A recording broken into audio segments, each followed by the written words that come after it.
আল্লাহ নবী বলেন এই কালেমাগুলো পড়ে যদি তুমি যেই কোনো দোয়া করবা সব দোয়া কবুল। এই দোয়াটা আল্লাহ নবী বলেন এই দোয়াটা যদি কেউ ডান কাতে কাত হয়ে যদি ঘুমাবার সময় দোয়াটা পড়ে, রাসূল বলেন তোমার ঋণ পরিশোধের জিম্মাদার আল্লাহ। এরপরে বলবে আল্লাহ যাদের বিয়ে হয়েছে ছেলে মেয়ে হয় না আমার ছেলে মেয়ে দিয়ে দাও, যাদের ছেলে মেয়ে হয়েছে চাকরি হয় না আমার ছেলে মেয়ের চাকরির ব্যবস্থা করে দাও। এবার যাদের চাকরি হয়ে গেছে লেকিন বসের কথা শুনে না, আল্লাহ ছেলে মেয়ের বসের কথা শুনে দাও। অর্থাৎ যা যা লাগে সব চাইবো। কে বলেছে যিনি জীবনে কখনো মিথ্যে বলেননি? কে বলেছে ইন্না ওয়াদাল্লাহি হক, যার ওয়াদা সত্য তিনি বলেছেন। যার থেকে ওয়াদা পুরাকারী আর কেউ হতে পারে না তিনি বলেছেন। যার চেয়ে সত্যবাদী আর কেউ নাই তিনি বলেছেন। আল্লাহ নবী বলেন কোন মানুষ যদি ফজরের পরে আর মাগরিবের পরে হাসবি আল্লাহু লা ইলাহা ইল্লা হু আলাইহি তাওয়াক্কালতু ওয়া হুয়া রাব্বুল আরশিল আযীম, এই বাক্যটা যদি কোনো মানুষ ফজরের পরে পরে 7 বার, মাগরিব পরে পরে 7 বার, রাসূল বলেন যাও কাফাহুল্লাহু মিম্মা হাম্মাহু মিন আমরিদ দুনিয়া ওয়াল আখিরাহ, দুনিয়া আখিরাতে সমস্ত পেরেশানির মোকাবেলায় আল্লাহ তাআলা তোমার জন্য যথেষ্ট। এবার আরেকটা তাবিজ শিখাবো। আল্লাহ নবী বলেন কোন মানুষ যদি ঘুমাবার সময় ডান কাত হয়ে এই শব্দগুলো পড়ে, রাসূল বলেন তার যদি ঋণগুলো যদি হিমালয়ের চেয়েও ভারী হয়, তার ঋণ যদি সারা পৃথিবীর সমস্ত পাহাড়ের চেয়েও ভারী হয়, আল্লাহ তাআলা বলেন আমি তোমার ঋণ আদায়ের জিম্মাদার। আচ্ছা তাবিজ তো রাসূল দিলেন, আমরা যে খেলাম না। যদি তুমি এই দোয়াগুলো পড়ো, ঘুমাবার সময় দোয়াগুলো পড়ো, আমি আগে দোয়ার বাংলাটা আপনাদেরকে শোনাই। হে আল্লাহ, আপনি 7 আসমানের রব, আপনি 7 জমিনের রব, আপনি আরশ আজিমের রব, আপনি আমার রব, আপনি সারা পৃথিবীর সমস্ত বস্তুর রব। আপনি অন্ধকার থেকে দিনের আলো আপনি ফুটান, আপনি তাওরাত নাজিল করনে ওয়ালা, জাবুর নাজিল করনে ওয়ালা, কোরআন আপনি নাজিল করনে ওয়ালা। আমি না আপনার কাছে সমস্ত অনিষ্টতা থেকে পানা চাই। সমস্ত অনিষ্টতার কপাল তো আপনারই হাতে। আপনি আউয়াল, আপনার আগে কেউ নাই। আপনি আখির, আপনার পরে কেউ নাই। আপনি জাহির, আপনার উপরে কেউ নাই। আপনি বাতেন, আপনি ছাড়া কেউ নাই। অতএব আমার ঋণগুলো আপনি পরিশোধ করে দেন, আমাকে দারিদ্রতা থেকে বাঁচান। এই দোয়াটা আল্লাহ নবী বলেন এই দোয়াটা যদি কেউ ডান কাতে কাত হয়ে যদি ঘুমাবার সময় ডান কাতে কাত হয়ে যদি এই দোয়াটা পড়ে, রাসূল বলেন তোমার ঋণ পরিশোধের জিম্মাদার আল্লাহ। আল্লাহুম্মা রাব্বাস সামাওয়াতি ওয়া রাব্বাল আরদি ওয়া রাব্বাল আরশিল আযীম রব্বানা ওয়া রাব্ব কুল্লি শাইইন فالق الحب والنوى سبحان الله منزل التوراة والإنجيل والفرقان أعوذ بك من شر كل ذي شر أنت آخذ بناصيته أنت الأول فليس قبلك شيء وأنت الآخر فليس بعدك شيء وأنت الظاهر فليس فوقك شيء وأنت الباطن فليس دونك شيء اقض عني الدين واغنني عن الفقر। কোন মানুষ যদি ঘুম থেকে ওঠার সঙ্গে সঙ্গে 3টা বাক্য পড়ে, 3টা বাক্য لا إله إلا الله وحده لا شريك له له الملك وله الحمد وهو على كل شيء قدير سبحان الله والحمد لله ولا إله إلا الله والله أكبر ولا حول ولا قوة ইল্লা বিল্লাহ। আল্লাহ নবী বলেন এই কালেমাগুলো পড়ে যদি তুমি যেই কোনো দোয়া করবা সব দোয়া কবুল। তাহলে এবার বলেন আল্লাহ আমার বিয়ের ব্যবস্থা করে দাও, আমিন করেন। তাদের বিয়ে হয়েছে তারা আমিন করছেন কি লিখা? যাদের বিয়ে হয় না আমি তাদের জন্য দোয়া করছি। এরপরে বলবো আল্লাহ যাদের বিয়ে হয়েছে ছেলে মেয়ে হয় না আমার ছেলে মেয়ে দিয়ে দাও, যাদের ছেলে মেয়ে হয়েছে চাকরি হয় না আমার ছেলে মেয়ের চাকরির ব্যবস্থা করে দাও। এবার যাদের চাকরি হয়ে গেছে লেকিন বসের কথা শুনে না, আল্লাহ ছেলে মেয়ের বসের কথা শুনে দাও। অর্থাৎ যা যা লাগে সব চাইবো, করবো তো আজ থেকে ইনশাআল্লাহ। আল্লাহ আমাদের সবাইকে তৌফিক দান করেন। জিকিরের মতো জিহ্বা যদি কোনো বান্দার নসিব হয়ে যায়, জিকিরের মতো জিহ্বা, কাঁদার মতো 2 চোখ যদি নসিব হয়ে যায়, জিকির করার মতো জিহ্বা যদি নসিব হয়ে যায়, আল্লাহকে মহাব্বতের মতো একটা দিল যদি নসিব হয়ে যায়, রাসূলকে মহাব্বতের মতো একটা দিল যদি নসিব হয়ে যায়, নামাজ জামাতে পড়ার মতো এক জীবন যদি নসিব হয়ে যায়, জামাতে নামাজ পড়ার মতো এক জীবন যদি নসিব হয়ে যায়, গুনাহ থেকে বাঁচার মতো এক জীবন যদি নসিব হয়ে যায়, আল্লাহর কসম লাহুমুল বুশরা ফিল হায়াতিদ দুনিয়া ওয়া ফিল আখিরাহ, দুনিয়া তার আখিরাত তার। এরপরে আল্লাহর নবী বলেন, কোন মানুষ যদি ফজরের পরে এবং মাগরিবের পরে সাইয়্যিদুল ইস্তিগফার পড়ে, রাসূল বলেন লাম ইয়ামুত ফি তিলকাল লাইলাতে, এই ব্যক্তি এই রাতে মরবে না, আও ফি যালিকাল ইয়াউম, এই দিনে মরবে না, এই দিনে এই রাতে সে মরবে না, ইল্লা তবে আন্নাহু মিন আহলিল জান্নাহ, সে নিশ্চিত জান্নাতি। কে বলেছে? যিনি জীবনে কখনো মিথ্যে বলেননি। কে বলেছে? ইন্না ওয়াদাল্লাহি হক, যার ওয়াদা সত্য তিনি বলেছেন। ওমান আওফা বিআহদিহি মিনাল্লাহ, যার থেকে ওয়াদা পুরাকারী আর কেউ হতে পারে না তিনি বলেছেন। ওমান আসদাকু মিনাল্লাহি কিলা, যার চেয়ে সত্যবাদী আর কেউ নাই তিনি বলেছেন। ওমান আসদাকু মিনাল্লাহি হাদিসা, যার চেয়ে সত্যবাদী আর পৃথিবীতে কেউ নাই তিনি বলেছেন। এই রাতে এই দিনে তুমি মরবে না, যদি মরো জান্নাতি। আচ্ছা, সাইয়্যিদুল ইস্তিগফার 1 লক্ষ বার পড়লে আপনি এমপি হবেন, বলেন কে কে পড়তেন না? যদি 1 কোটি বার পড়লে এমপি হওয়ার অফার দেয়, 1 কোটি বার পড়বো না 10 কোটি বার পড়বো? শুধু নিজে পড়বো না, বউ শুদ্ধ পড়বো, ছেলে মেয়ে শুদ্ধ পড়বো।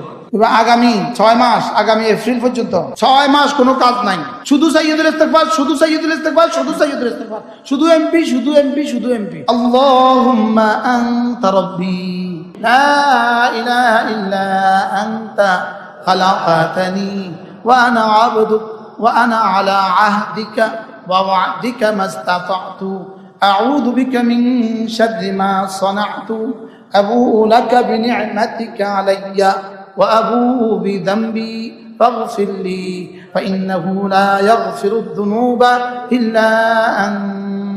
আল্লাহ, আপনি আমার রব, লা ইলাহা ইল্লা আনতা, আপনি ছাড়া কোনো মাবুদ নাই। খালাকাতানি, আপনি আমাকে বানিয়েছেন। ওয়া আনা আবদুকা, আমি আপনার গোলাম। ওয়া আলা আহদিকা মাস্তাতা'তু, আমি যতদূর সম্ভব আপনার দেওয়া সিদ্ধান্তের উপরে চলার চেষ্টা করি। আউযু বিকা মিন শাররি মা সানা'তু, জীবনে যা যা করেছি এগুলোর আমার কর্মের ক্ষতি থেকে আমাকে বাঁচান। আমার কর্মের ক্ষতি, কর্মের ক্ষতি গুনাহ হয়েছে না হয়েছে না? আউযু বিকা মিন শাররি মা সানা'তু আবু'ু লাকা বিনি'মাতিকা আলাইয়া, আপনি আমার উপরে জীবনে কত নিয়ামত দিয়েছেন, আমি এগুলো অকপটে স্বীকার করছি। নিয়ামত দিছে না দিছে না? আচ্ছা, হায়াত কত বড় নিয়ামত। যদি করোনার সময় তুলে নিয়ে যেত, গত বন্যার সময় যদি তুলে নিয়ে যেত। আবু'ু লাকা বিনি'মাতিকা আলাইয়া ওয়া আবু'ু বিযামবি, আমি আমার গুনাহগুলো স্বীকার করছি, আমি আপনার নিয়ামত স্বীকার করছি, আমার গুনাহগুলো স্বীকার করছি। আবু'ু লাকা বিনি'মাতিকা আলাইয়া ওয়া আবু'ু বিযামবি ফাগফির লি, অতএব আপনি আমাকে মাফ করে দেন। ওয়ালা ইয়াগফিরুদ যুনুবা ইল্লা আনতা, আপনি ছাড়া মাফ করনেওয়ালা আর কেউ নাই। আচ্ছা, এইভাবে যদি আল্লাহরে সকাল সন্ধ্যায় বলে আল্লাহর কাছে কেমন লাগবে?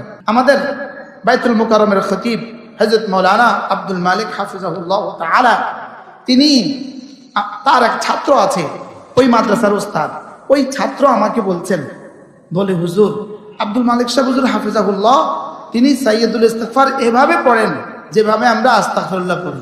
আমরা যেরকম আস্তাগফিরুল্লাহ একটু বেশি পড়ি, তিনি আস্তাগফিরুল্লাহর স্থলে সাইয়্যিদুল ইস্তিগফার পড়েন।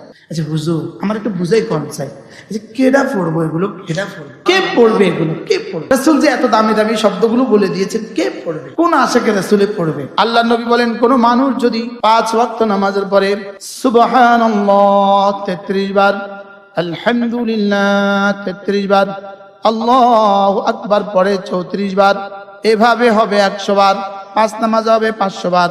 আল্লাহর নবী বলেন, গুফিরাত খাতায়াহু, আল্লাহ তাআলা তার গুনাহগুলোকে মুছে দিবে। ওয়ালাউ কাসুরাত, গুনাহ যত বেশি হোক না কেন। আর কত সহজ দিত, আর কত সহজ দিত। আচ্ছা, যদি বলতো সূরা বাকারা 40 বার পড়লে গুনাহ মাফ হতো, আমি পারতাম জীবনে। কিন্তু আসলে সূরা বাকারা 40 বার পড়লে গুনাহ মাফ হবে, এটা পড়লেও কি ব্যবসাটা অল্প না বেশি? মেহনত কদ্দুর, পুরস্কার কদ্দুর? পুঁজি কম, কিন্তু এবার পুঁজিটা কত কত কম, এবার লাভ কত? আচ্ছা, আপনি ইমানদারের সাথে বলেন, যদি এই মুহূর্তে সোনারগাঁও বাজারে গেলে আপনারে 1000 টাকা দিত, এই গ্রামের কে কে চাইতো না? আচ্ছা, 5000 টাকা দিলে, কালকে ফজর নামাজ যদি টেকনাফ গিয়া পড়ে 1 লাখ টাকা দিব, কে কে চাইতো না?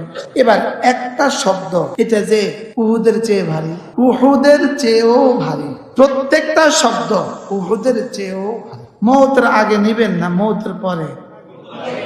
আচ্ছা, আর কত লাভ দিলে আমি করতাম, আর কত বড় অফার দিলে আমি করতাম। আচ্ছা, যদি কালকে নাফ নদীতে গিয়ে 3টা ডুব দেন, কালকে রাত 3টা বাজে, তাহলে আপনার জীবনে আর কোনো রোগ থাকবে না। যদি কালকে ফেসবুকে কথা লিখা দেয়, বলেন তো দেখি কে কে দৌড় দিত না? ইমাম সাহেবরা ইমাম সাহেব চাইতেন না, ইমাম সাহেব দূর মিশা কথা, আমরা করলে কিছু হয় না। তাহলে আজ থেকে এই আমলগুলো করবো তো? সহজ না কঠিন? হ্যাঁ, আল্লাহর কসম, আল্লাহর কসম, আল্লাহর কসম, আল্লাহর কসম, আল্লাহর কসম, আল্লাহর কসম, আল্লাহর কসম, আল্লাহর কসম, আল্লাহর কসম, আল্লাহর কসম, আল্লাহর কসম, আল্লাহর কসম, আল্লাহর কসম, আল্লাহর কসম, আল্লাহর কসম, আল্লাহর কসম। এই একটাবার কালিমা আল্লাহর কসম, আল্লাহর কসম, আল্লাহর কসম সারা পৃথিবী যদি 70,000 বার মাপা হয়, একটা বার এই কালিমাটা একবার তার চেয়েও বেশি দামি। রব যেন বলবেন, মুশতাক তুমি কসম খেতে খেতে কিয়ামত কায়েম করে ফেলতে পারবা। তোমার ভাষা নয়, জিবরিল যদি কসম খেতে খেতে কিয়ামত কায়েম করে, এরপরেও এই কালিমাটার দাম বোঝানো সম্ভব নয়। আমি বুঝি নাই যে সেটাও বুঝি নাই। যদি বুঝতাম, জীবনটাকে এভাবে পানে আর টানে আর গানে বরবাদ করতাম না। একদল টানে বরবাদ করে, আরেক দল পানে বরবাদ করে, আরেক দল গানে বরবাদ করে। বরবাদ করে না? ওরা মোবাইল টানে টানে বরবাদ করে, ইনি পানে পানে বরবাদ করে, ইনি গানে গানে বরবাদ করে, ও চায়ের দোকানে বরবাদ করে। অথচ তার একটা মিনিটের দাম 100 কোটি বছরের জান্নাতের চেয়েও দামি। আমি বলি, বন্ধু, আল্লাহর কসম, আল্লাহর কসম, আল্লাহর কসম, আল্লাহর কসম, এগুলো পড়বা জমিনে, আর সাজিম থেকে জোর জোর করে তোমার রিজিক পড়বে। এটা পড়বে, এটা রিজিকের দুয়ারের চাবি, এটা রিজিকের দুয়ারের বন্ধ দুয়ারের চাবি, এটা রিজিকের দুয়ারকে খুলে দিবে। আবার বলো বন্ধু, এটা রিজিকের দুয়ার খুলে দিবে। ইমাম সাহেব আপনিও পড়েন, আপনার রিজিকের দুয়ার খুলে দিবে। মোহতামিম সাহেব আপনিও পড়েন, রিজিকের দুয়ার খুলে দিবে।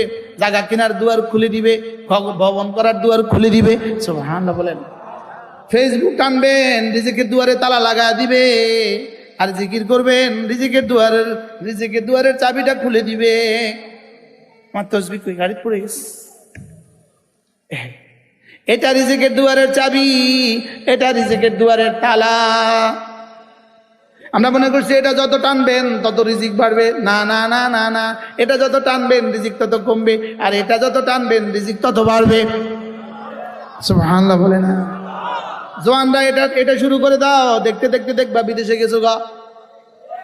অটো চালানেওয়ালা এটা টানো, এটা টানো, এটা টানো, দেখতে দেখতে দেখবা প্রাইভেট কার হয়ে গেছে। প্রাইভেট কারওয়ালা এটা টানতে থাকো, দেখতে দেখতে দেখবা নুহাওয়ালা হয়ে গেছে। মুদি দোকান কাটনেওয়ালা, ছোট্ট পানের দোকান কাটনেওয়ালা, এটা পড়তে থাকো, দেখতে দেখতে দেখবা বড় দোকান হয়ে গেছে।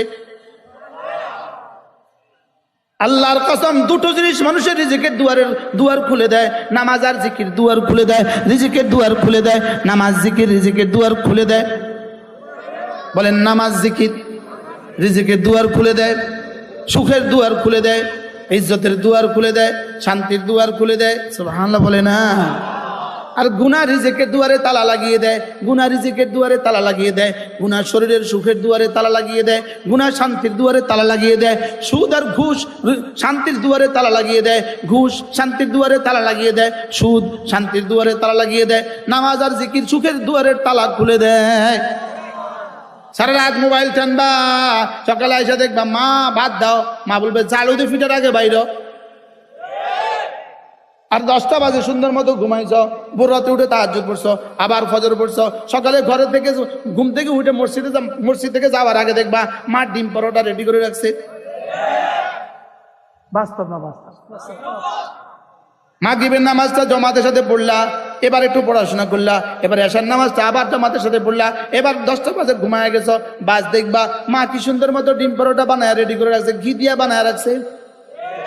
তিনি যদি সব পারেন, আমার মতো 3.5 হাতের বডিটাকে, আমার এই পেটটাকে ভরতে পারবেন না কেন? সুবহানাল্লাহ। তিনি যদি সব পারেন, আমাকে ডায়াবেটিস থেকে বাঁচাতে পারবেন না কেন?